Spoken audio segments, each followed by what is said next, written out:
the crap we have to do to keep things from breaking axles.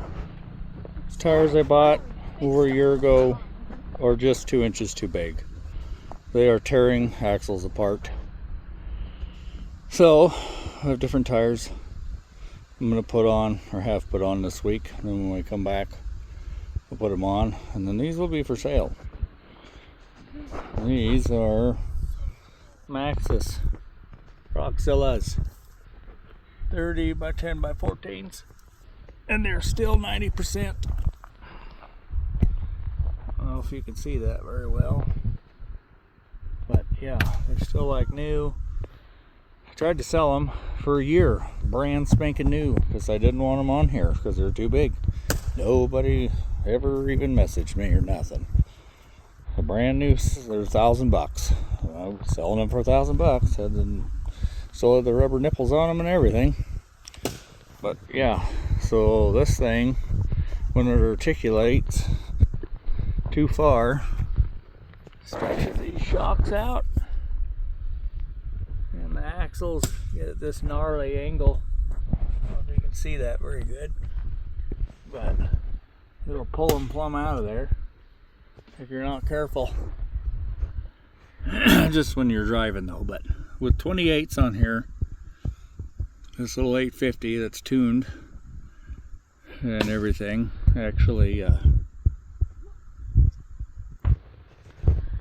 I wonder if that made the video all crooked. Why does it not flip-flop around when you... Huh, okay, sorry. Didn't know it wouldn't flip-flop itself around. But anyway, you know, the 28s on here, this thing's got twice the power, and I don't blow axle boots and bust axles, and rear end doesn't get as hot. So we're going back to 28s. We'll never put a bigger tire on it. That's all it's going to have.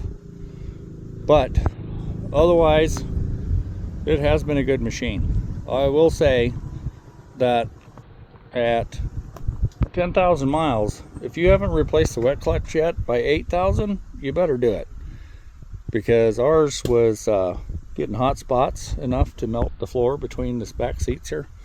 And yeah, so we did all that. Wet clutch drum, one-way bearing, all the seals, new primary clutch sheave, and then we have the Hunter Works big tire clutch kit in here with tink seal, greaseless system. Love that stuff, it is awesome. And then we did a brand new secondary clutch with slippery washers and all that, and it is like a brand new machine.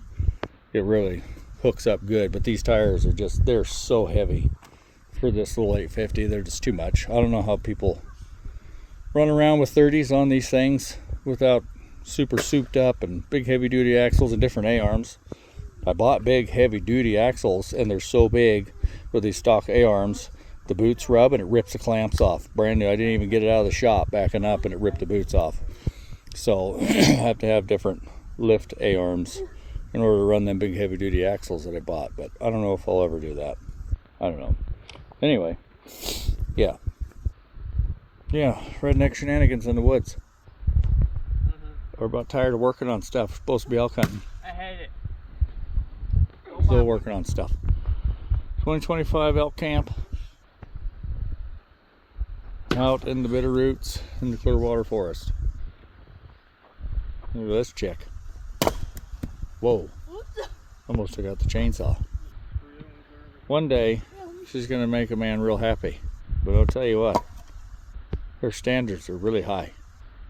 So if you ain't Christian, you ain't backwoods hillbilly redneck, and love hunting and backpacking, you're not on the list. Sorry, bud. Can't park here. Anyway, see y'all later.